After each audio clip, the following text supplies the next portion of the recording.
If you have an idea, you have a dream, you have a goal, just don't think it, ink it, write it down, burn it into your brain. You never know who's watching, ever.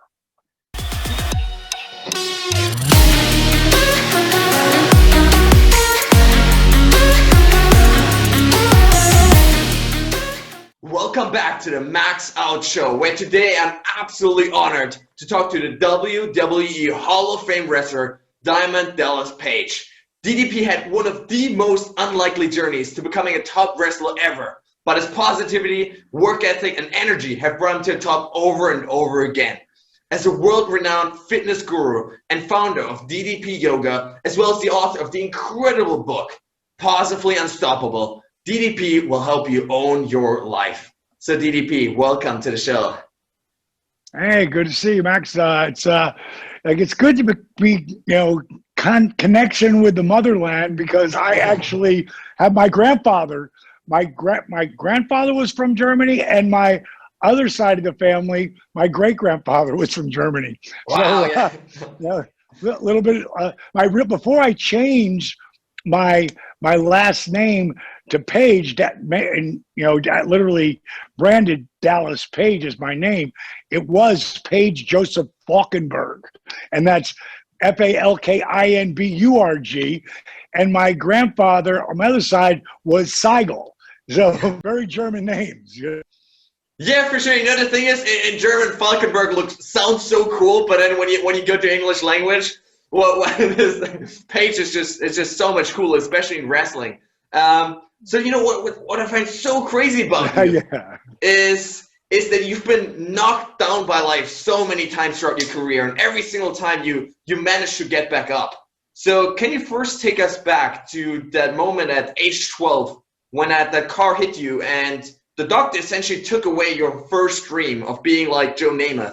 Well, growing up as a kid, football in our country, is different than football over in Europe. It's the passing of the football, and it's a different game. But as a little kid, I dreamed that someday I would be a player in the NFL.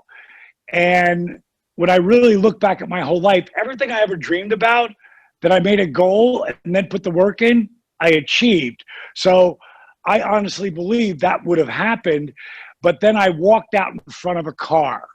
And when I walked out in front of it, I was talking to my buddy, backing into the street, looking way past the car. It was a real snowy day. A lot of snow was on the ground and falling. And I was just focusing on the bus, and I walked right out in front of a car. And it hit my front right knee. My face bounced off the car, and I flew 42 feet from point of impact. And as it turned out, there was no rehab back then, like sports medicine rehab, unless you were a professional athlete. For a 12-year-old kid, it didn't exist. So they wouldn't let me play football anymore, or they wouldn't let me play hockey either. And that devastated me. So the bottom line is they would let me play basketball. And at that moment in my life, I didn't make the basketball team in 7th grade. 8th grade, after getting hit by that car, I came back and I made the basketball team this year, but I sucked. I sat on the bench. And this is a huge time in my life, because I could have, just been a mediocre, basketball player, or I could have done what I would do for the rest of my life. I would outwork everyone. Over that summer, I would go to where the basketball park was, and I would play 5 to 10 hours a day. Whoa. Every day. In 6th grade? All day long. In eighth grade summer, between 8th grade summer and 9th grade, which is our high school. And I ended up starting, being the leading scorer on our undefeated freshman team. And as a sophomore, I played varsity. And I did pretty good. I became from a guy who didn't get picked to the guy who picked the teams. And what I realized from that, Max, was that work ethic equals results. If you put the work in, it's crazy what can really happen. Now, inside my WWE Hall of Fame ring, inside the ring, the inscription says work ethic equals dreams. Explanation point, DDP. Love that so much. So where does that come from? Like, where did that drive develop then? Was it that initial failure of not really, sitting at the bench and not getting to play?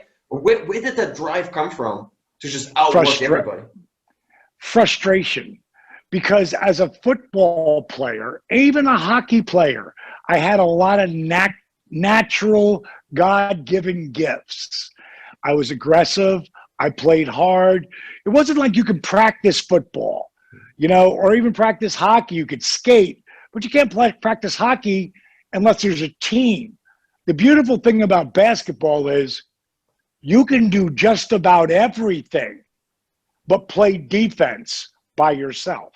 Yeah. Like you could do, dribbling drills. You can do, you can foul shots, inside game, 3-pointers. I mean, you can do anything and just about everything by yourself. And I love the team concept, but I can only be responsible for one person. And I tell people this every single day, a multiple amount of times. There's only one person that has to believe in you, just one, and that's you. Yeah, that is so powerful. So was that also what drove you to wrestling then? This idea that you're in charge of your own results? And the first thing, I know you started out as handsome Dallas Page.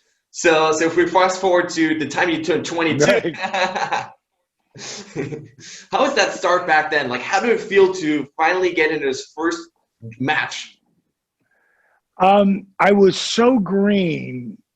In other words, I was so non-equipped to be there that it was fun playing the part. But again, I go back to being that basketball player who couldn't play.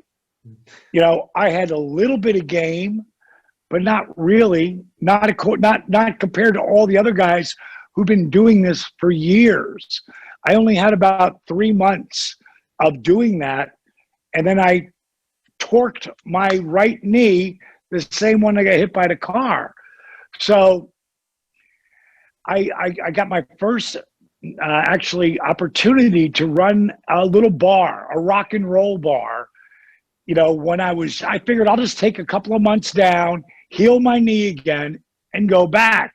But I got sucked in to the booze, the broads, and the party, and the fun of running bars or just working in bars.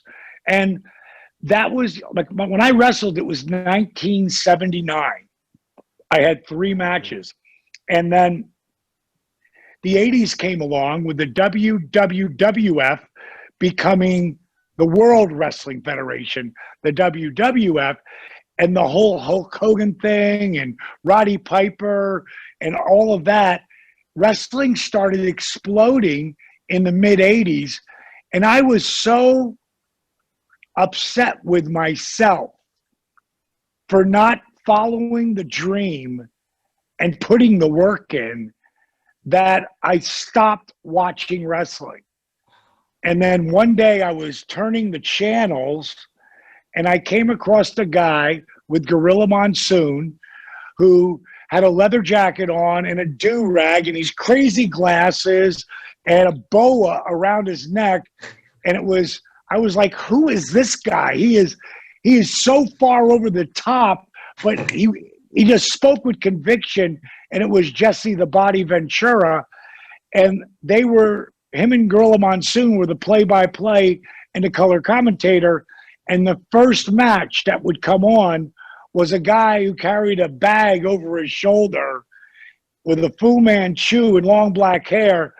And the way he walked to the ring, it kept me from changing the channel. And as I would watch Jake the Snake Roberts go in that ring, take on his opponent, and then cut a promo that was mesmerizing, I was sucked right back into watching wrestling. And I became a huge fan again. And the crazy part, me and you were talking about this earlier, you were in Fort Myers for 3 years of you going to college over here in the United States. In Florida, there's a town called Fort Myers, which we both know about. Amazing place. I would be running a nightclub there, right on Page Field, Dallas Page. Diamond Dallas Page has got a nightclub on the airport, the small airport that's called Page Field. What's the odds of that? But one night we were jamming. We had 1,000, 1,200 people in the club, and a guy walks in that looks like Jake Roberts. Now, I'm watching the monitor that's on the front door from my office when he walks in. And I was like, oh my God, that looks like Roberts. So I ran around the outside of the building because it was so packed. And I went to the girl at the front door and I said, did a guy walk in here that looked like Jake the Snake Roberts? She goes, yeah, Paige. Everybody thinks it's him. I go running in there almost. Slow down, because I got to be cool. And I walked over to him. And he was waiting in the bar, waiting for something to drink. And I just said, hey, man, you Jake the Snake Roberts? And he said, who wants to know? And I said, the guy who runs this joint. He goes, yes. What can I do for you? I said, what are you drinking, bro? I'm buying. And we became friends. There's a picture of Ted DiBiase on this wall, leaning back like this, and me on top of him with a bottle of tequila, pouring tequila in his mouth. Ted was just here with his wife, Melanie, and also Marvelous Mark Merrow was here, and also a guy named Rudy, who's from the movie Rudy. But Ted and his wife came in here to train with me for a week straight. You know, to train like we train, eat like we do. He just wants to get his life back on track physically. Yeah. You know, physically, and burn off the stress. And I've been trying to get Ted DiBiase because he came in my club too. I tried to get him in here, you know, to work with me for 15 years.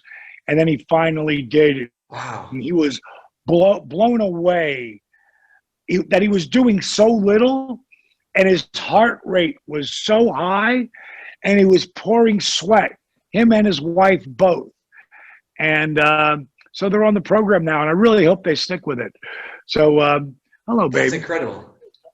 My wife just walked in here.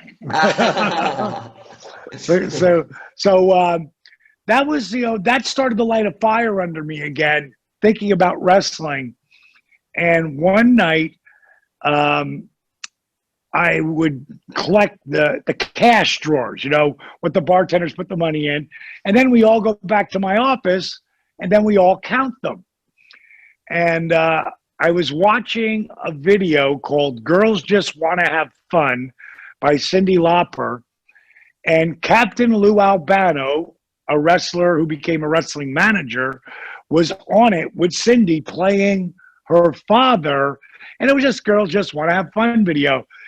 And I just looking at that. And that was the beginning of rock and wrestling. And what would take the WWF at the time, like out of this level, top entertainment, to through the roof. I mean, that and the stuff that Hulk did with Roddy Piper.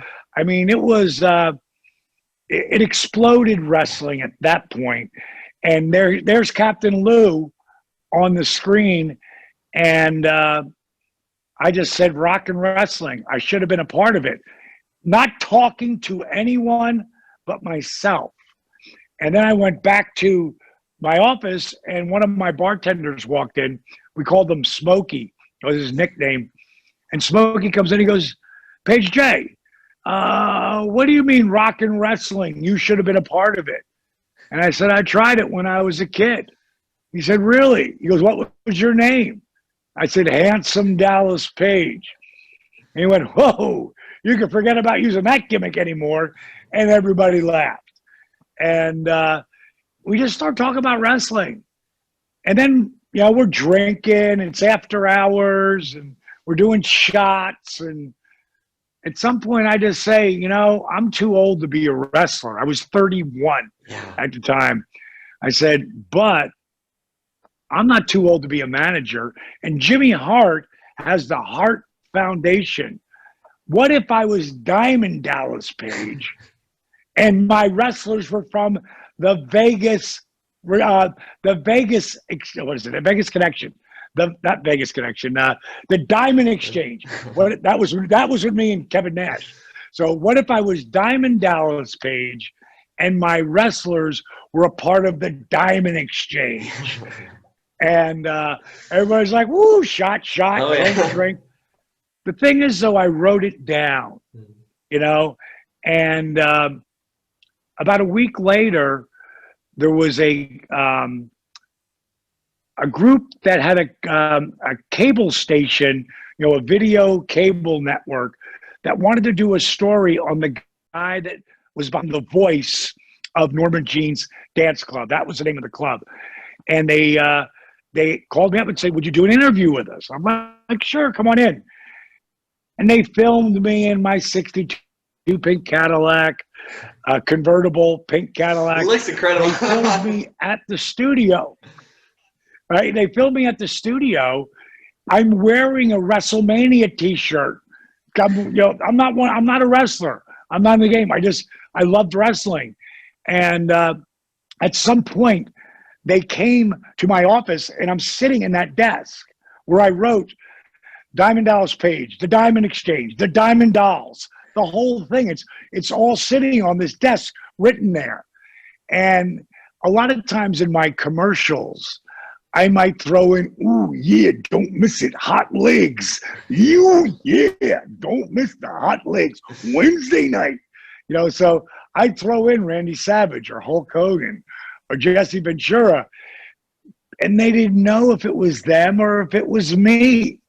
So at some point they asked me, while they're filming me, so where does the voice come from? And I look down and I see Diamond Dallas Page. I see the Diamond Exchange. I see the Diamond Dolls. And Max, there is a pair of white sunglasses sitting next to it. Now, if the sunglasses aren't there, I'm going to be honest with you. I don't know if I do it or not, but they were there.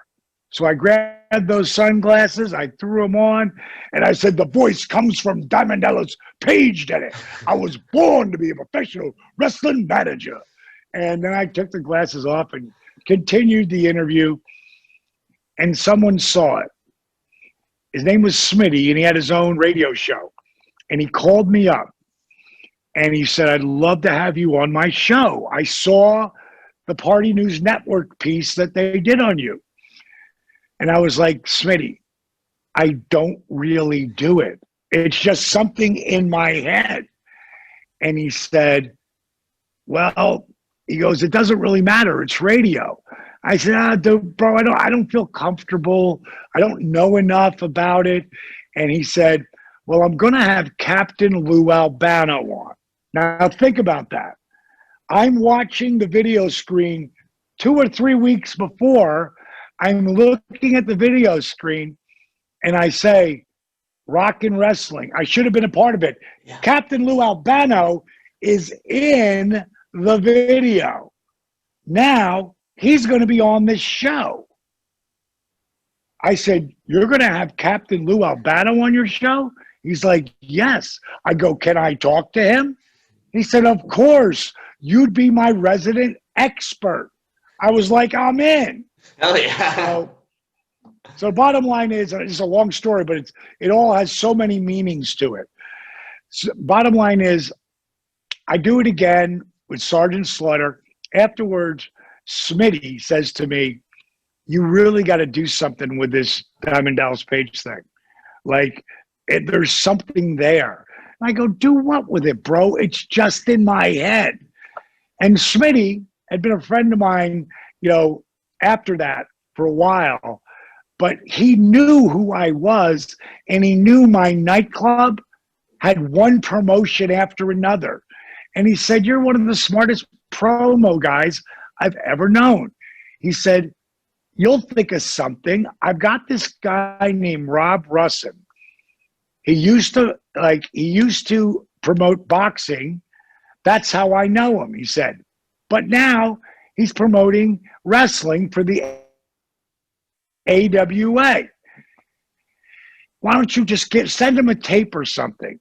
So what I did was create 3 wrestlers. One, Big Bad John, the other, Rock Hard Rick, and the other, Ted E. Bear, and he was a midget. And he came out with the Diamond Dolls. So that video, by the way, is incredible. It's incredible, right? Yeah. And I made it all up. So I sent the video to the AWA. 2 weeks later, they call me back. They want to bring me and my guys in for a tryout. And then he says to me, he goes, "We've showed your tape around and everybody likes your shtick, but no one's ever heard of you. Where are you guys working at?" And I got to go, "Well, Rob, none of those guys can wrestle." He was like, "What? Why would you send a tape?" I said, "Well, it's because it's like a secret society trying to get into wrestling and, blah, blah, blah." And he went, "Don't call us, we'll call you." And 2 weeks later, that's the end of the story here. 2 weeks later, Paul Heyman, at the time, Paul Heyman is Paul E. Dangerously. Paul E. Dangerously leaves the AWA and goes to the NWA, which would become the WCW, World Championship Wrestling. And it left a huge void for a young guy that could talk. So they called me up 2 weeks later and said, "Bring, all those crazy clothes you've got." Because I really wore leopard skin jackets back then, zebra skin boots.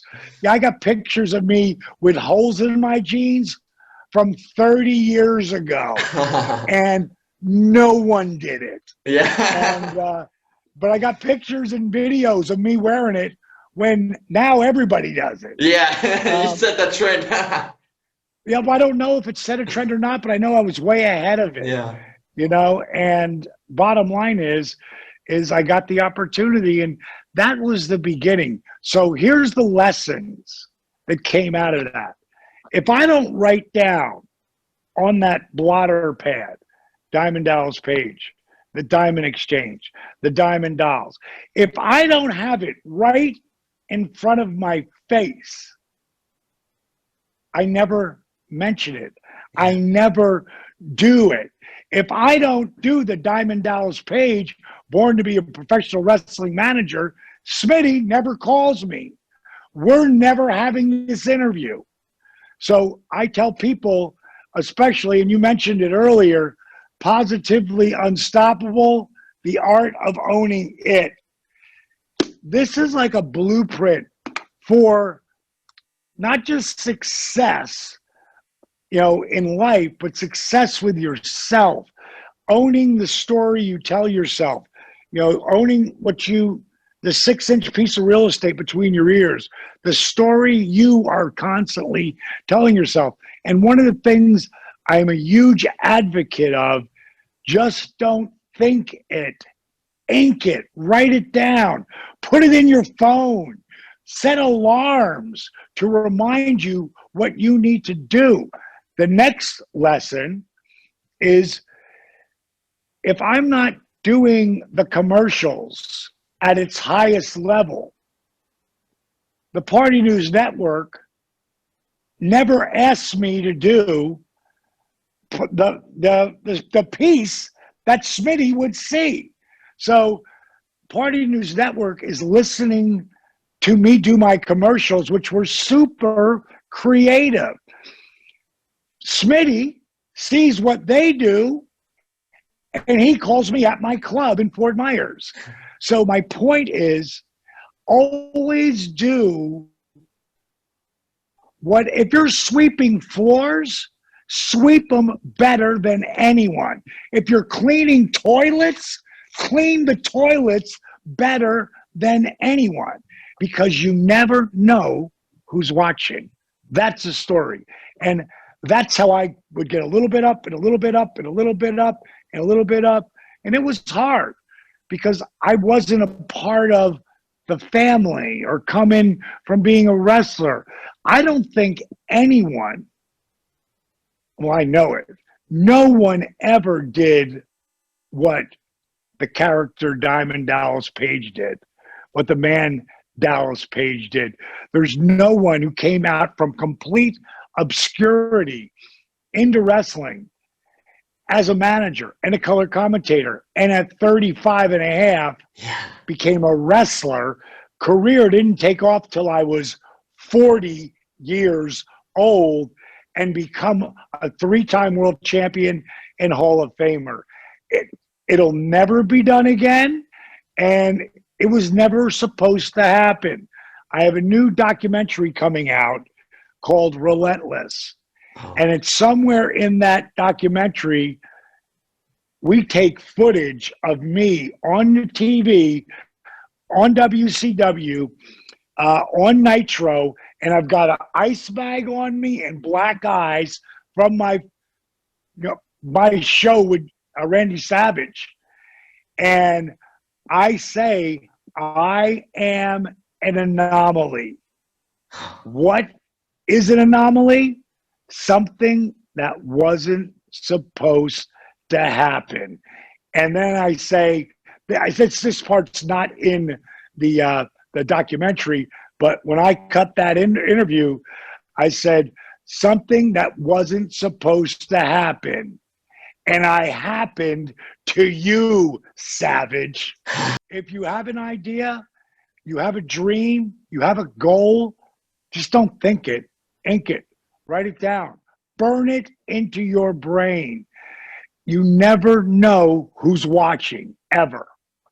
You know, that's so incredible because the amount of coincidences that you have created by bringing this work ethic to everything they do, even things that were totally unrelated to wrestling at the time, but you still put that energy in, and through that created those opportunities for yourself. So I think that is so powerful for anyone in a similar position trying to get their first little break. Is you've got to go all in, right? You've got to deliver on what you're actually doing right now, whether it is cleaning toilets, whether it is running a nightclub, whatever that is. And then also what you just said about that story of being the anomaly. How do you create that story in those 6 inches of real estate from, like being beaten over and over again? How do you create the story still that you this anomaly and you're going to break through? It's hard, but what I've learned, it's the hard that makes it great. And if all of a sudden I was just given this monster push, without putting any work in, if I was to lose, let's use an example for DDPY, if I was to lose 50 pounds like that, it was nothing. I'd go right back, the normal person will go right back to eating whatever they want. And they gain 50 pounds. Well, I can lose it like it's nothing. But when you can't, that's the real issue, because when you're younger, you can do a lot of things and get away with it. As you get older, you realize, wow, I can't do that anymore. So the story you tell yourself is everything. And when I first said I was going to become a wrestler, it was only because I was in WCW at the time. I was doing color commenting, like 4th string, like not the main, not the second, not the third, the 4th. It was me and Eric Bischoff. And I knew the next wrestler to retire who could talk would take in my job, because I hadn't made any kind of an impact in wrestling. And ideally, you want your commentator, your color commentator, to have worked the main event with Ric Flair or Sting or Goldberg or Nash or Hall. You want to have someone who's done it and been there. WWE used to be like that. Today, they just have sports guys do it because they want to be more like regular, TV. where the old days, it was always the qualified guy, Yeah. the guy who knew what it was like to be in there. So at that point, they wouldn't let me manage guys because of the hair and the bling and the rap and the clothes and the diamond dolls. I was taking too much time, too much attention away from the wrestler. And they told me I couldn't do it anymore. I was like, but what did I do wrong? And Magnum TA is the one who told me, who was Dusty Rhodes' right-hand man.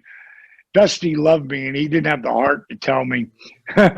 And so Magnum, he basically told me, it's not your fault, but the hair, the wrap, the clothes, the dolls, the bling, you're just taking too much attention away from the wrestler.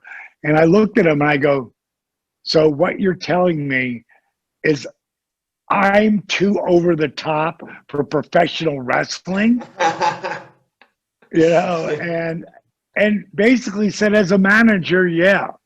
As a wrestler, we should have given you a pair of tights and boots and see if you can do this. And walked off. Kind of laughed, and then the next day I was in his office. And I said, I have 7 months left on my contract. I said, I'm going to go down to the power plant. I'm going to learn how to wrestle. And they thought I was crazy. Everybody thought I was crazy. My tag team, the Fabulous Freebirds, the Hall of Famers, Jimmy Jam Garvin and Michael P.S. Hayes, they fell down on the ground laughing. And I get it. But how did I do it? I wouldn't let everyone's living their own life. Everyone gets to create their own reality. Like, you're doing this podcast. You've got Diamond Dallas Page on your podcast. Oh, yes. I'm not your first guest. You've developed this because really anyone on the planet today can have a podcast. Anyone. But somehow you broke through with my guy Marlon, who books me. And even if you don't have that big a following, he liked what you were doing. So he was watching, he researched you before he booked me. So that's a perfect example of, you never know who's watching. And you did know, but he's not looking at you right now. He's looking at what you've done. Yes. So if you look at someone who's a wrestling fan that and this is, how long have you been doing your podcast? For about 6 months now, half a year. If 2 years ago, you told someone you were going to do a podcast and you were going to have stars like Diamond Dallas Page on your podcast, they would just laugh out loud at you. It's so incredible because my family literally did that. I remember the first time I shot like a 30-second or so episode, they were literally on the floor dying laughing. So I love you just mentioned that. Yeah, but that's true. I watched a thing with Will Smith, and Will went on to talk about that, in the beginning, when you're starting, whether it's to be an actor or you're going to pass that law, like to be a lawyer, you've got to pass the bar in our country. I'm sure you have something like that. You have to pass this test. It's hard as hell. And you might fail it 3 times before you pass it. By the second or third time, people have lost confidence in you, So they're like, well, maybe he'll pass it. But for you, if you're putting the work in and you're trying to realize where you screwed up, you're going to study harder. When you're telling someone you're going to be an actor or a professional athlete, it's easier to be a professional athlete than it is to be a professional wrestler, because there are only very few spots to be a professional wrestler, make a living. In your football, you guys call it soccer football, right? Yeah. If you look at all the teams, there's a ton of them out there. Oh, yeah. There's a lot of spots. And everybody wants that spot. Who's that athlete? But only a few get there. In my world, there is a very few number of guys who have one of these. Can you see that? Yeah. You see that? That's Damn, yes, love it. Personalized. You Wow. know, there's so few guys that ever get that. And that's the whole thing that I'm explaining, is that you have to believe in yourself. That takes a lot. You have to believe. I put my belt up here. You can't even see it. Oh, yes, yes. We just put that up there in the background. Wow, that's so cool. So that's actually the real belt. I'll show you what this is. That's the real belt. When I actually took around with me. But this is from the Tag Team Championship belt, the United States belt, the Television Champion belt, wow, and the World Championship belt. They're all duplicates because I never got those belts. But the one in here, that's the real deal. One? Which one are you proudest of? What was like the most emotional one? The world title. World title? Because again, everyone said I would never get that. You know, like it wasn't even like they were saying I'll never get it. It's like they would think that's not even a question. Yeah. Like, why would that even be? He's not world championship material. They didn't think I'd ever be past the mid card ever. Yeah. They didn't think I'd get there. But again, I'm going to outwork everyone who's there. And that's the difference. Like, who's willing to put the work in? And like when you said, what pushed you forward? A lot of times it was people telling me what I can't do. Like when I first started wrestling, I would put ice bags on my knees and on my back after every session. I have 3 of them on there. And everybody would look at me and they go, what the hell are you doing? Yeah, I'm like, I'm 35, almost 36. I'm trying to keep the inflammation down in my body. And what I learned is they would always say, you're too old, man. You're never, by the time you learn what you need to know, because it's not like, basketball took years to learn. Football didn't, because I was so young and they only give you a little bit at a time to have to really learn. So just a lot of natural ability. But when it came to basketball, there was a lot to learn. And it took years before I was really, really good. Yeah. And but a lot of work was put in there. And when it came to wrestling, you get hurt all the time. You know, like, oh, that's a bunch of fake shit. Like, oh, really? Here, let me show you. Now, predetermined, absolutely. And I don't want to spoil that for any of your fans, but wrestling is predetermined. Yeah. But it's still a battle out there because nobody wants their shit to look weak. Mm-hmm. Everybody wants their stuff to look like, if you look at, we just put a video up on, a video that we put up on Instagram, and my Instagram is at Diamond Dallas page or at DDP Yoga. But on my at Diamond Dallas page, this guy, he was just a lower level guy trying to get a break. But if you look at that entire match, it looks like I beat the hell out of him. Oh, yeah. And I mean, physically beat the hell. Now, was I trying to hurt him? No. Was my shit snug? Oh, yeah. You know, and I was going to lay it in. I wasn't going to pussyfoot around it. It's wrestling. It's not checkers, you know? Yeah, that's a crazy thing, right? You talk about also in your book about like these hundreds of elbows and like all of that, like that pain, right? That's just part of the whole thing. And what's crazy is like you started at 35, which is also already really late, but it took you another 5 years to finally really get to like some kind of good place, right? So that's just incredible of like working these 5 years and on that dream. Yeah, it was really, you have to take in consideration of 3 years before that, work with the AWA and Florida Championship Wrestling. I figure it took 10,000 hours, Yeah. to be an overnight success. It was the same thing with DDP Yoga. It took 8 years, and I figure it's about 10,000 hours or more for DDP Yoga to start to click with people. Yeah. And all they have to do is go and look at the people that, have done my program, because those stories are everywhere. You guys have Incredible. Facebook in You guys have Facebook in Germany, right? Yeah.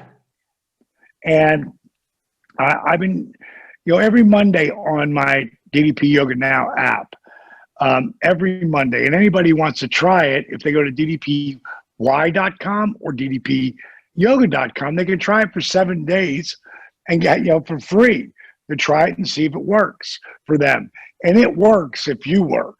But besides the workouts, and I know a lot of people there think, well, man, I can't do your workout. It'll kill me. My workouts start off with bed flex. Like, you can't get out of bed? No worries. I got 3 workouts for you in bed that'll help you get out of bed, and then sit in a chair and then work out there with chair force.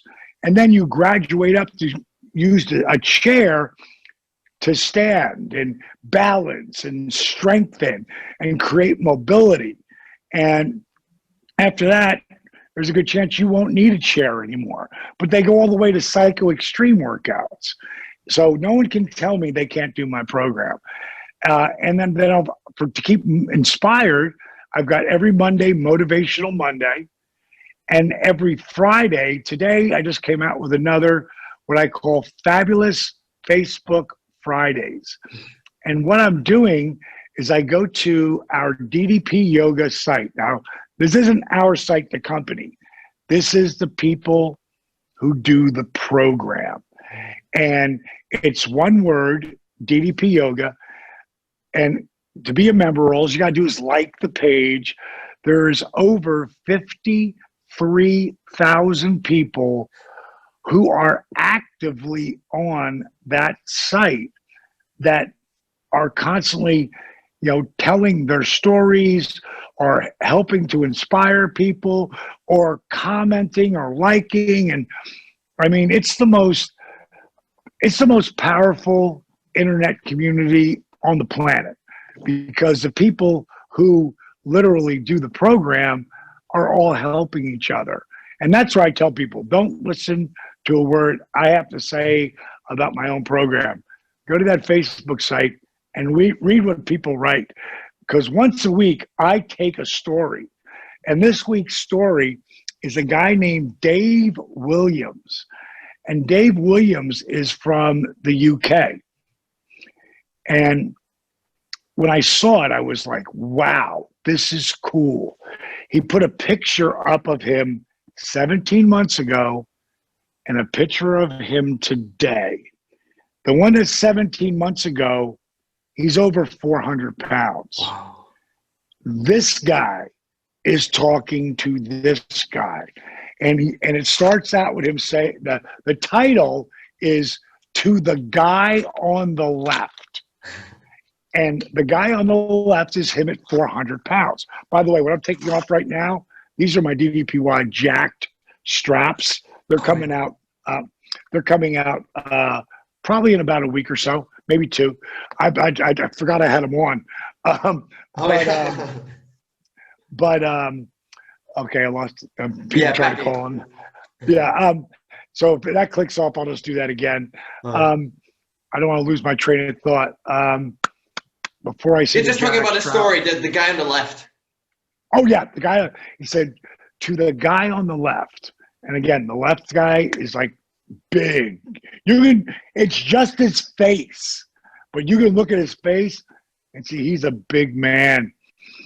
And the guy on the right is thanking the guy on the left for making the choice, for putting the work in, for all of the stuff that he did.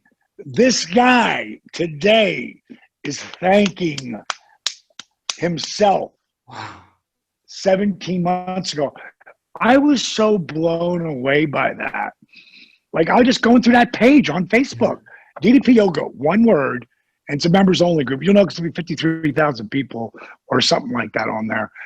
And that was one of 12 different posts that could have been Fabulous Facebook Friday. But that one, because I never heard anything like that before, he's lost in 17 months 183 pounds. Woo-hoo! Way to go. That is wild, right? That is just wild. And I've seen transformations, which is so credible, like veterans that learn to walk again. There's all of these incredible journeys. I looked at some of them. And they're also really highlighting one important part here, which is I've heard you talk in other videos that like mindset is really 90% of the whole equation. Like, you've got to believe in it, and you've got to be able to do the work, to do just the steps, to just follow what you're saying basically, and people will get the results. No, 100%. And that's what's so great about the app again, because it makes you more accountable. Plus, I have a whole section in there called Tracker. So it tracks your weight, like what weight do you come in at, what weight are you right now, and what's your goal weight. So you track your weight, you track your inches, because people are trying to lose weight. And this is never a weight loss program. That's not how it started. It's about helping people not only change their life, but own their life. And the weight loss is just an awesome side effect. But because we've had so many people lose such incredible amount of weight at times, that I've had to make it a part of the tracking, because that's the biggest thing. I don't want people to fall down and not be able to get back up again. I don't care if they fall down, as long as they get back up and get back in the game. Because I really don't want you even to have my app or invested in my DVDs if you're not going to put the work in. Right now, I know that they just closed down the UK.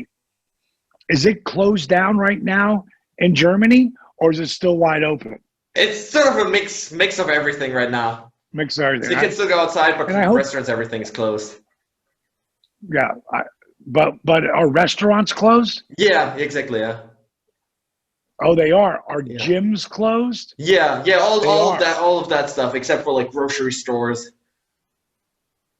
Wow. So you are closed down. Yeah. Bottom line is, again, anybody who wants to try the program, it costs you nothing. Plus, if everything's on the app. Like I say, you get to try it for 7 days, but you got Motivational Monday. You have Fabulous Facebook Friday. Every week, I come up with a new workout. Again, they're from laying in bed to psycho extreme stuff. Back to the tracker spot. It tracks your weight, your measurements, your pain, like your neck, your shoulders, your back. If you have back pain, that's why I developed this. If you have back pain, I pretty much guarantee if you put the work in, it's gone with my program, because that's how I developed all of this. Yeah, that's crazy stuff, right? It started with your own pain, right? You actually broke 2 discs in your back and then started getting into this whole field, right? Only because I couldn't walk. Yeah. Never mind wrestle. What happened is, like, God gave us this incredible vertebrae, one on top of this amazing spine. And what makes it even more amazing, in between these vertebrae are these little things called discs. And you got to think of them as a shock absorber. So boom, you fall down. Boom, you fall down. You get back up. As a kid, you fall down. You get back up. Yeah, they're made to take a lot of wear and tear. They're not made for professional wrestling. And constantly jamming and banging and banging and banging. And at one time, boom, take a jelly donut. That's what happened to two of my discs in between my L4 and L5 in a low part of your back. I couldn't sit down. I mean, it was just brutal. It would get locked up, or I couldn't bend backwards at all. Bending forward, I was so limited. And what happened is I went to 3 different spine specialists, and they all said the same thing. You had a great career. It's over. Because if you try to go back out in that ring at 42 years old, you will end up crippled. And I'm all about the future, not about how I feel right now. I want to feel better. I'm not preparing. I'll put it like this. For the last 10 years, I have said, I'm not preparing for 65 because that'll be here tomorrow. At 57, 58, 59, 60, it'll be here tomorrow. Well, now I'm 6 months from 65. And I said, I'm not preparing for 65. I'm preparing for 75, 85, 95, 105. Because if I can't do the things that I want to do, if I've become crippled and broken down, then I'm not me. So let me just show you something, because flexibility is one thing. And my flexibility is off the hook at this point. But core strength's a different animal. And be able to stand here and talk to you with a squishy pair of sneakers on and take either one of my feet and hold it out here. And you can see I'm not holding on to anything. Yeah. I'm hanging out here at 6'4", 220 pounds with my foot over my head. That is nuts. At 6 months from 65. Yeah. That's core strength at a different level. Yes. Those vertebrae, those discs in between the vertebrae, I've learned how to lengthen and strengthen around them, so that, because if I don't do this for even a day, this though it's like this, and now I can't even bend back. But I know how to loosen it back up. A lot of people think yoga is just stretching, and most yoga is. DDPY is about stretching and strengthening muscles, ligaments, and tendons. So now this becomes incredible for what I call prevention, like accident prevention maintenance, so that you're constantly keeping your body strong. Like I just did a 45-minute workout right before I did this interview that was killer, and I felt amazing walking out of it. And before I started, to be perfectly honest, I felt kind of sore and beat up. But after I did my workout, I felt energized and alive. So like I say, if you're back home and you're trapped in your house and you can't go to the gym, again, I walk the talk.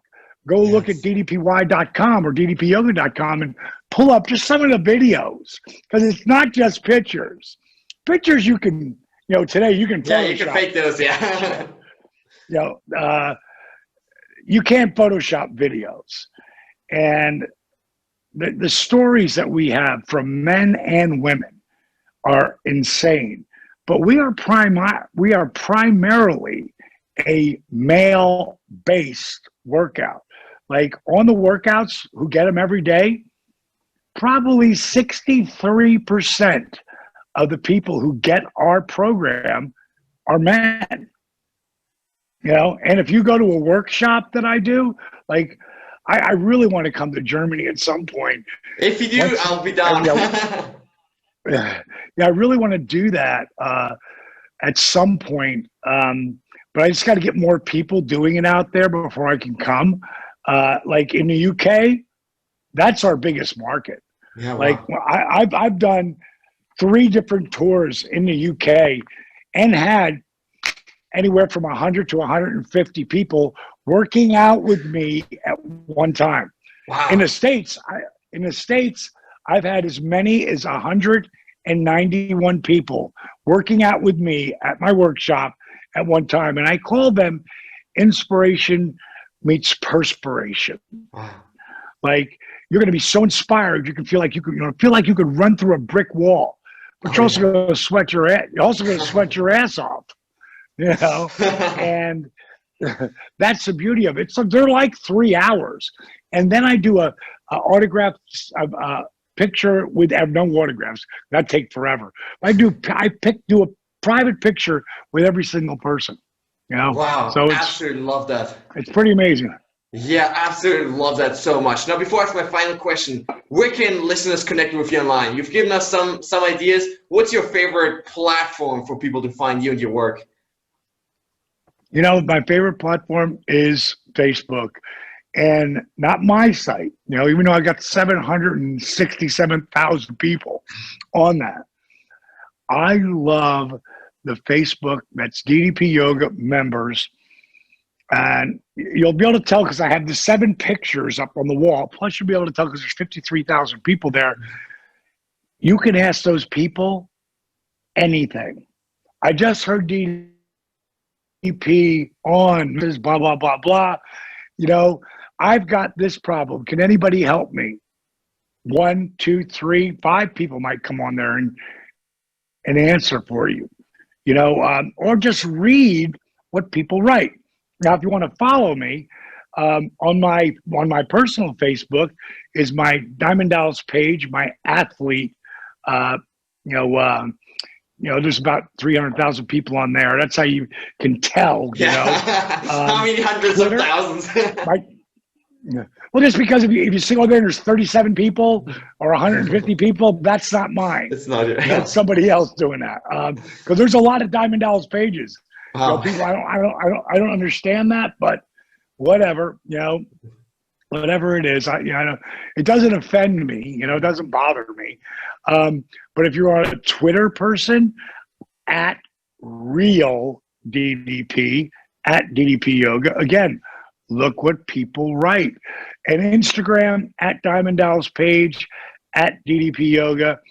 And our Facebook is, I think it's either Diamond Dallas page, not Facebook, our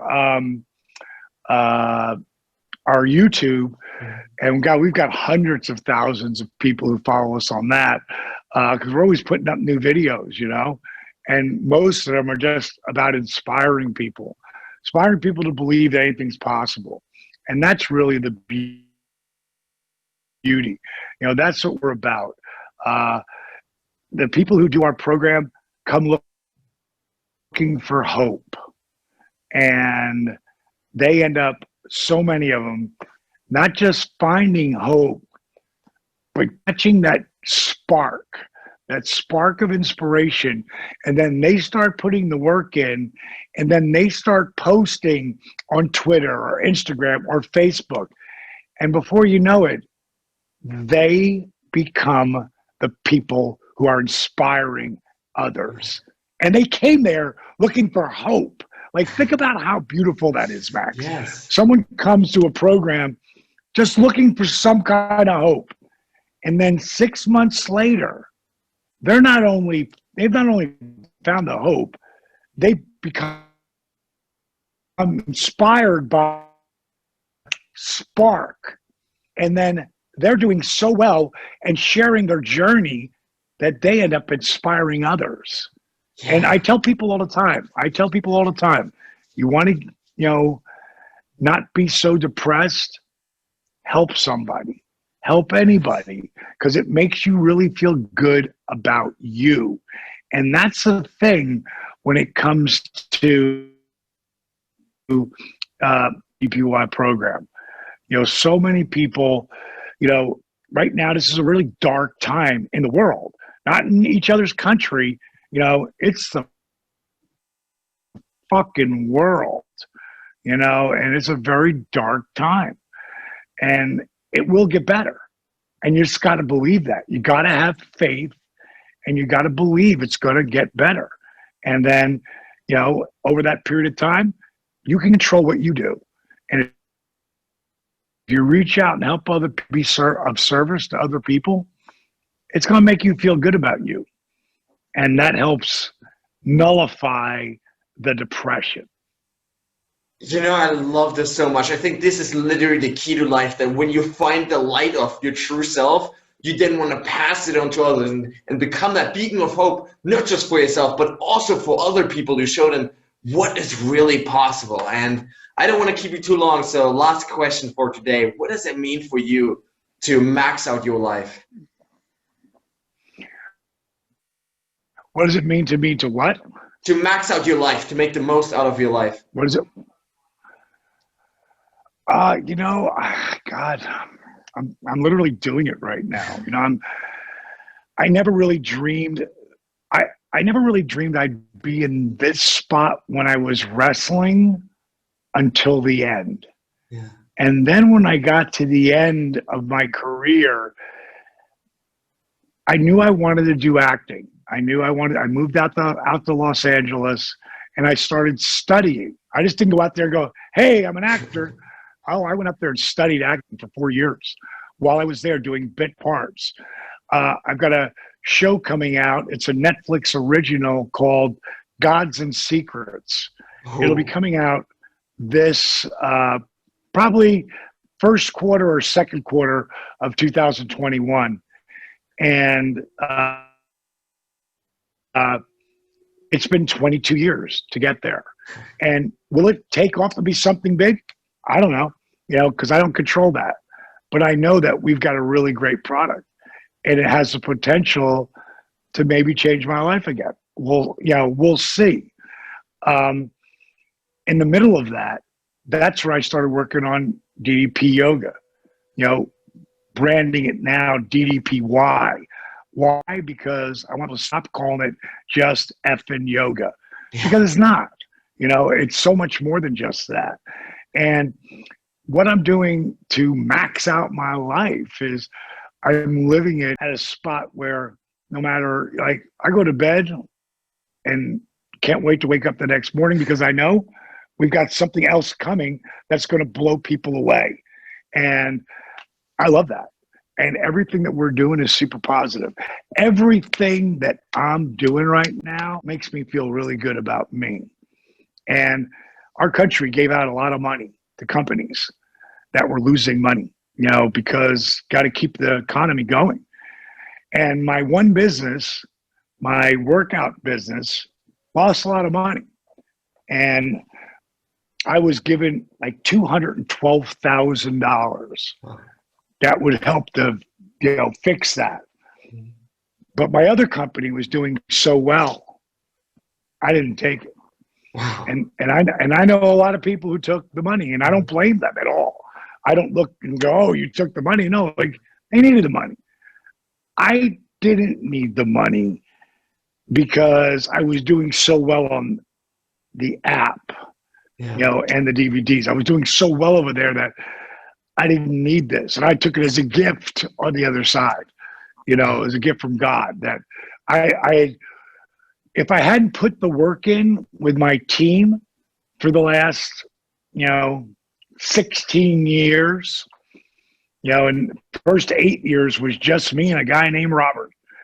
And then it was my buddy Steve, who's the president of my company, came on, and then Linda and Dylan, and, you know, and it started to grow. And now we got this guy Larry, and we got this amazing company. And Larry is one of the best marketing guys I know, and he came on our company, and he's a big dollar guy. He's a lot of money to pay. Yeah. But he came in for 2/3 only get paid because he wanted to work with us. You know, he wanted to be a part of the program. He just saw how real, organic, and how much we really give a shit. You know, like, you have no idea, Max, how many people like have direct contact with me that are really people who are trying to own their lives, who probably never have. And they're hundreds of pounds overweight. And if they put the work in, and they have to put the work in just to get a call back from me. And it's a lot of work. It's a lot of work. But they have to put the work in to get there. All right, guys, that's it for today. I really hope you enjoyed this episode. I hope you gained some valuable ideas, tips, tools, tricks, mindsets, belief systems that will hopefully inspire you to take your life to the next level. At the end of the day, guys, it's all about application. The only thing that's going to set you apart tomorrow from where you are today is how much action you take with those ideas that you gained. And so I really want to challenge you at this point to, not just listen to this passively, to not just consume this, passively, just thinking about other things, but to really take those lessons, take those ideas that you just gained and start applying them to your lives, to really start taking action and sprinting towards those goals and those dreams that you have in your life. Now, guys, at this point, I want to ask you for a huge favor. If you enjoyed this episode, please consider heading over to iTunes and leaving a review, as that helps me really grow the show and reach more people, impact even more people around the world. If you have a family member, a friend, a loved one maybe, that you think could benefit from this content, please consider, sharing it with them, forwarding to them, as that helps us really build a community of like-minded people that are all about maxing out their lives. Now, guys, with that being said, thanks so much for tuning in today. I really, really appreciate it. Stay strong and see you tomorrow.